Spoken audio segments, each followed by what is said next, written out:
Three questions only. Vice President will in fact be issued by the ICC a warrant immediately.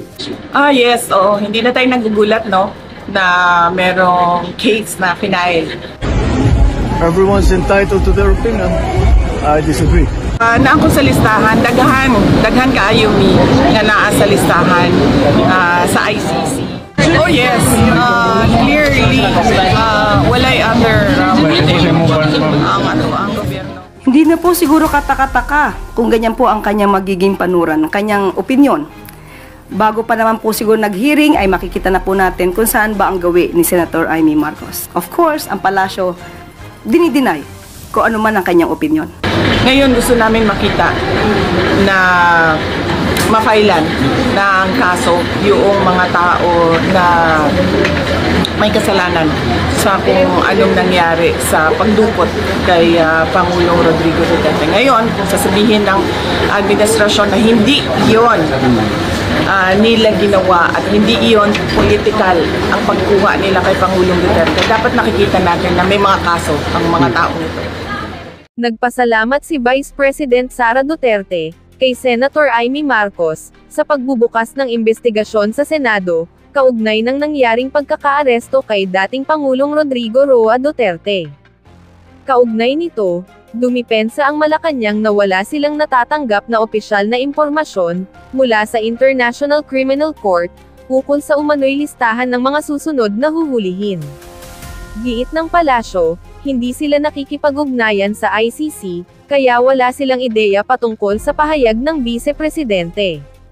Sa usap-usapang ICC arrest kasi, laban kay Vice President Sara Duterte, no comment muna ang palasyo, dahil ito raw ay nananatiling very hypothetical.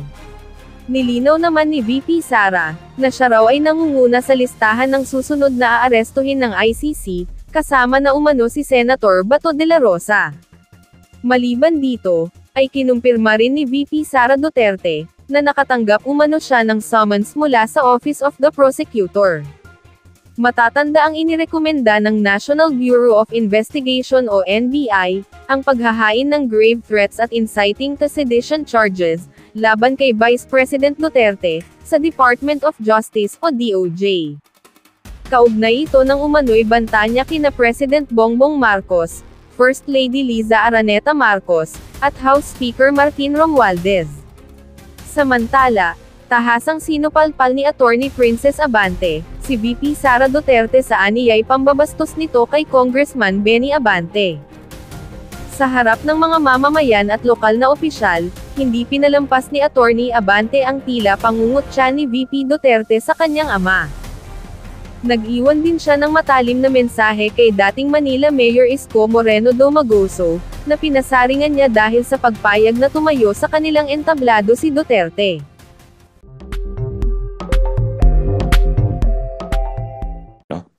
Kinalulungkot ko nga po itong naging hakbang ng Department of Justice na sampahan ako at 30 pang katao ng non-bailable human trafficking. Bagamat ako po ay nalulungkot, ito po ay inaasahan ko na bilang kabahagi ng panunupil ng ating karapatan at pagpapahirap sa mga aliado ni Presidente Rodrigo Roa Duterte. Uulitin ko po, ang pinagmulan ng lahat nito, ang kanilang pagigipit sa akin ay dahil dyan sa pulboronic video na dati pa nilang pinagbibintangan ako na siyang nagpakalat. Gayunpaman, ako naman po ay nagagala kung sino man talaga ang nag-supply niyang video na yan dahil naisiwalat ang isang katotohanan na dapat sagutin ng ating Pangulo. At yun ang issue na kung siya ba ay nasa tamang pag-iisip, kung siya nga ba ay tinatawag na bangag.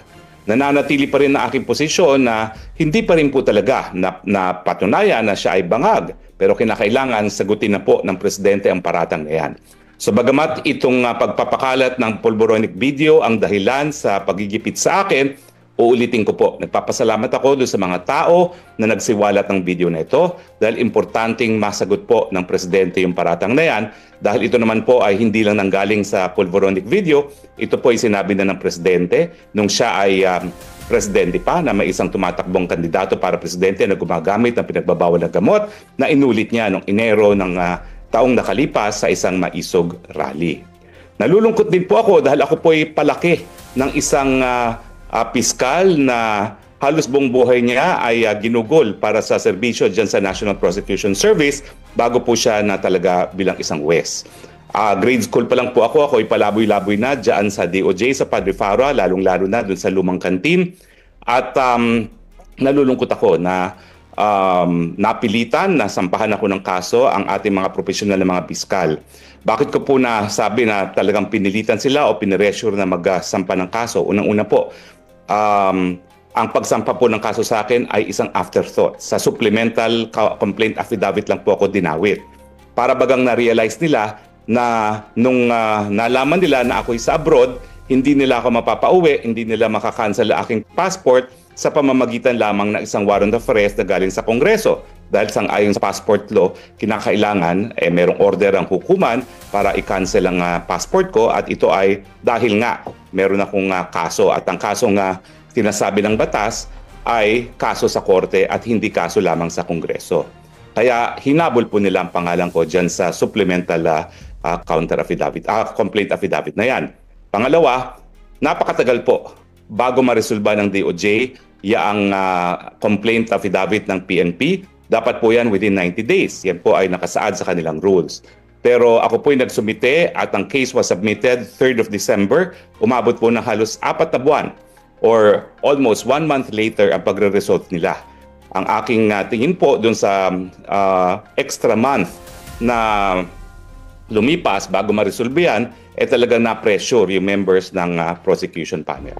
So akin mensahe po sa kanila, naniniwala naman ako sa kanilang katapatan. Dahil 34 years na po ako nagpa-practice, karamihan po ng kaso ko ay bilang isang private prosecutor at talaga naman pong kapit-bisig ako sa mga public prosecutor sa mga kasong hinarap ko. No? Pero naintindihan ko naman po na sa mga panahon ngayon, talagang minsan hindi ka makakahindi sa political pressure, lalong-lalo na kung ang iyong trabaho, ang iyong karera bilang isang professional na piskal is at stake. So naintindihan ko po na kinakailangan kumbaga to go with the flow, bagamat ako po umaasa that in due course, magsasalita itong mga piskal nito kung anong klaseng pressure ang in-exert sa kanila. Naniniwala po ako sa kanilang katapatan at ang tingin ko po matindi talaga yung pressure na na-apply sa kanila. At nalulungkot nga po ako dahil isa sa pakasalanan ng Marcos administration ay ito nga pong pagbababoy sa ating criminal justice system. Ngayong ginagamit na po nila ang politika para sa desisyon kung kakasuhan o hindi ang isang tao para sa isang non-bailable offense at that, talaga pong ito po ang dahilan kung bakit masisira ang pagtiwara ng ating taong bayan sa ating criminal justice system. No? Gaya ng nasabi ko, ako po'y pinalaki na isang taga-National Prosecution Service at narinig ko mga kwento po sa panahon ng martial law pa, no? Na talagang hindi po talaga nag-give in sa pressure yung nagpalaki sa akin. Kahit kanino man manggaling ang pressure na yan, sasampahan ng kaso ang dapat sampahan ng kaso, absulto ang hindi dapat makasuhan. No? At nalulungkot nga po ako na politika naging dahilan kung bakit tayo nasampahan ng kaso ngayon. Gayunpaman, ako rin po ay nagagalak. Kasi sa totoo lang po, isa sa issue dito sa aking pending asylum petition, ano bang resulta dito sa kaso na sinampa sa akin for qualified trafficking? No?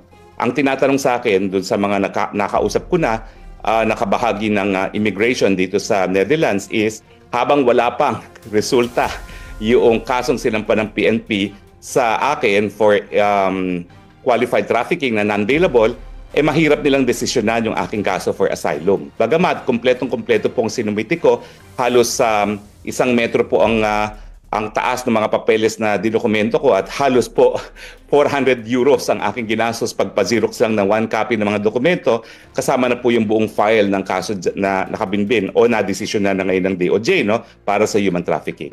At ang malinaw nga po na aking sinabi sa kanila at tinanggap naman nila explanation para mapatunayan na ako ay merong reasonable certainty of success in the prosecuting before a court of law, dapat mapurebahan yung 3 elemento ng trafficking. Yung pagre-recruit, yung sa pamamagitan ng dahas, at yung intensyon na pagsamantalahan yung paggawa ng isang taong na-recruit, no? At hindi lang po yan. Kung ang kanilang teorya ay conspiracy, dapat po ang conspiracy mapurebahan din, hindi lang po sa pamamagitan ng probable cause, kundi reasonable certainty of success in prosecuting in court na nagkaroon po ng sabwatan or conspiracy. At wala naman pong kahit anong alegasyon ng conspiracy dyan. Ang sinabi lang nila, tinamahan ko sa PAGCOR para sa pagbayad ng mga deficiencies. Itong si Cassandra Ong, yung isang papel na wala naman lagda, na ako daw ay legal, na sabihin na nating totoo ay hindi naman po krimen para maging legal sa kahit sinong kumpanya, at yung nakitira dyan ng isang dating staff. So malinaw po na hindi man lang napakita na ako po ay gumawa ng kahit anong elemento ng trafficking, at malinaw po na wala rin kahit anong ebidensya na nagpapatunay na meron pong conspiracy. Kaya nga po sinabi ko na isa pa sa karagdagang kasalanan ng Marcos administration ay yung pagbababoy ng ating sistema, ng criminal justice system. At ang pagsampa ng non-bailable charge laban sa akin ay isang malaking pruweba na talagang meron pong miscarriage of justice, at kampante po ako ngayon na sa desisyong ito, bagamat hindi ko pa nakikita ang resolution, mapapatunayan ko na ito pong kasong sinampa sa akin ay tinatawag na unjust prosecution dahil wala pong kahit anong basihan yan, at dahil ang unjust prosecution po ay isang form of political persecution, naniniwala po ako na magagrant po ang aking asylum. Ngayong isasampa po sa hukuman itong kasong ito, lilinawin ko lang po, hindi po ako pugante. Ako po ay isang bona fide asylum seeker.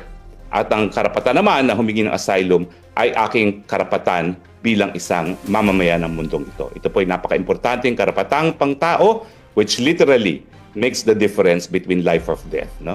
At syempre po, gagamitin din natin yung pag-aaral gaya ng mga grupong regress na nagsasabi na ang ating mga prison conditions are torturous. No? Meron na po kaming kaso na sinampa laban sa gobyerno ng Pilipinas sa Korte Suprema, hindi nga lang po napagbigyan, pero ito pong kaso na Albert Wilson versus Government of the Philippines ay nagsasabi nga na ang Pilipinas ay hindi tumutupad sa kanyang katungkulan doon sa tratado laban sa torture dahil ang mga prison conditions natin are torturous. At dahil torturous nga po ang description ng international community sa ating mga preso, at ang aking kaso ay non-bailable, ibig sabihin po, madali ko ng patunayan na I will be subjected to torture kung maikukulong ako sa isang kulungan ng Pilipinas. Yan lang po, at ngayon po kung meron po kayong mga katanungan, pwede nyo na pong itanong ngayon. Hi, Attorney Roque. Namit po from TV5. Let's go ahead. Sir, ang sabi po ng Department of Justice, haharangin daw po nila yung asylum request ninyo sa Netherlands once na lumabas yung arrest warrant from the court. Susulat daw po yung Department of Justice sa government ng Netherlands to inform them na meron nga daw po kayong pending na warrant of arrest. Reaction niyo po on that, sir? Gawin nila yon kung gusto nilang gawin. Sa Timor-Leste nga, hindi na sila nagtagumpay sa kaso ni Arnie Teves dito pa kaya sa Netherlands na pinagyayabang nila na they are the capital of human rights and the rule of law. Kahit anong pagtutulpo nila, yan ay magiging pruweba pa na talaga namang merong unjust prosecution, dahilan para talagang matuluyan ng mag-grant ang aking asylum. So maraming salamat din sa kanila dahil ito nga ay mabuting pangyayari, wala nang kaduda-duda ngayon, mag-grant ang aking asylum.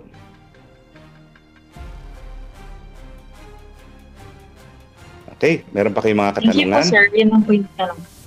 Okay. Thank you, sir. Thank you. So kung wala na kayong katanungan... Attorney. Yes, Jason?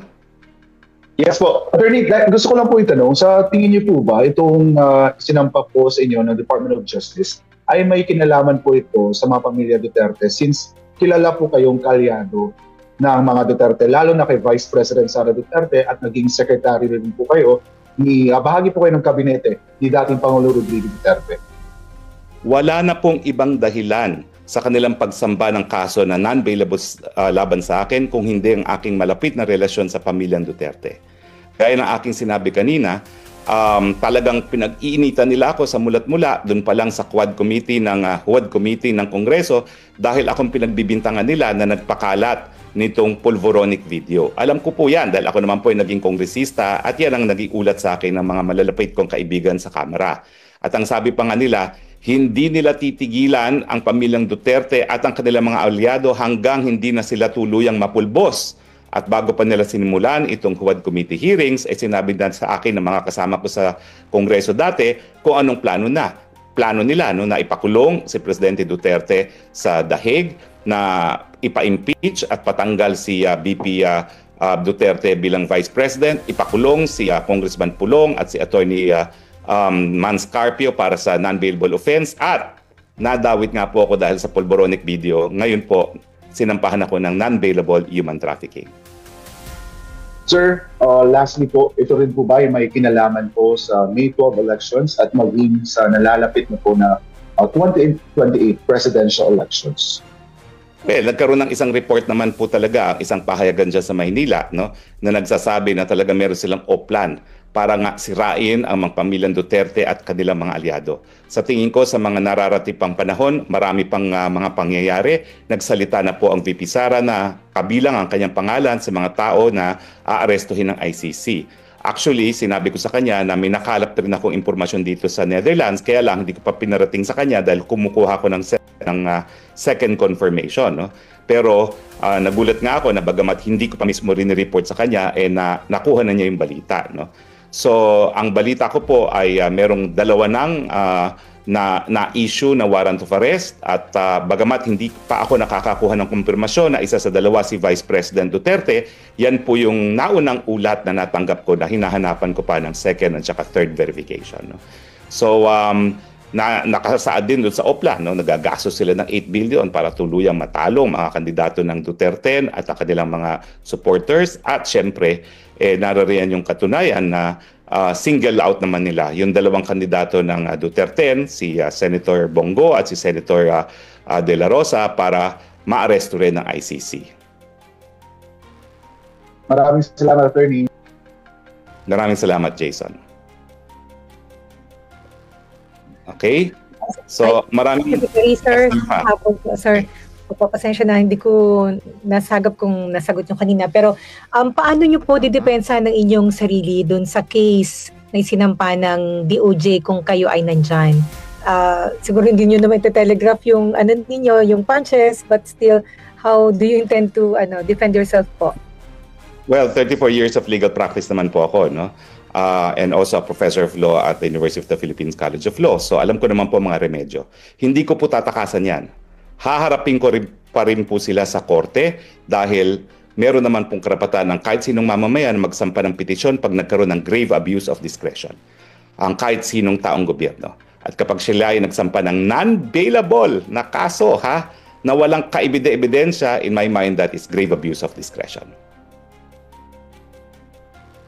Salamat po, Secretary. Salamat din pa. So patuloy pa rin po ako naniniwala sa ating hudikatura, bagamat tuluyan akong nawalan ng tiwala dito sa ating hekutibo. At yan naman po ay consistent din, no, sa aking paniniwala na habang nandyan ang Marcos Jr. bilang Pangulo, walang mabuting magre-resulta dyan para sa bayan. Okay? Kung wala na po katanungan, maraming salamat po at napagbigyan niyo ako ng pagkakataon na madinig ang aking punto de vista.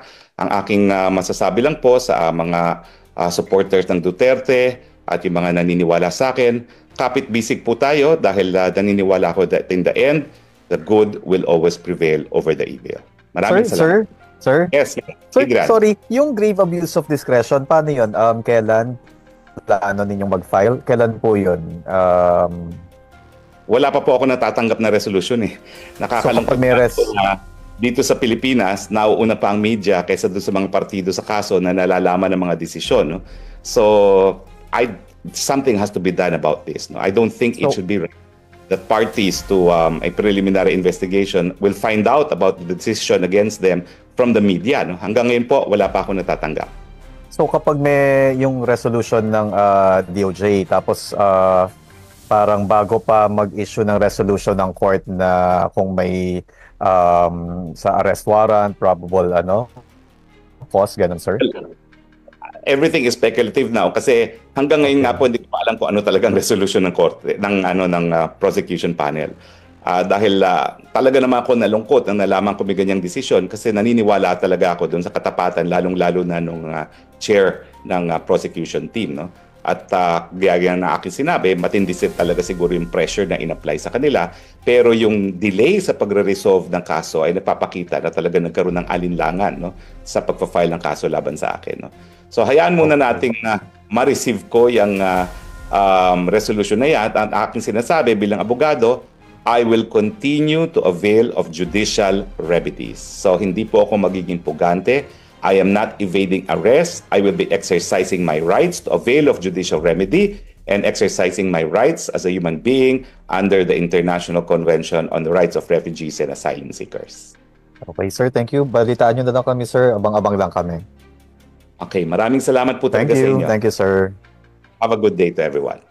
Para sa karagdagang impormasyon, ay huwag po nating kalimutang mag-subscribe sa channel na ito, at i-share lamang po ang video na iyong napanood. Maraming salamat po sa patuloy na pagtangkilik kay Senyor Rabaz.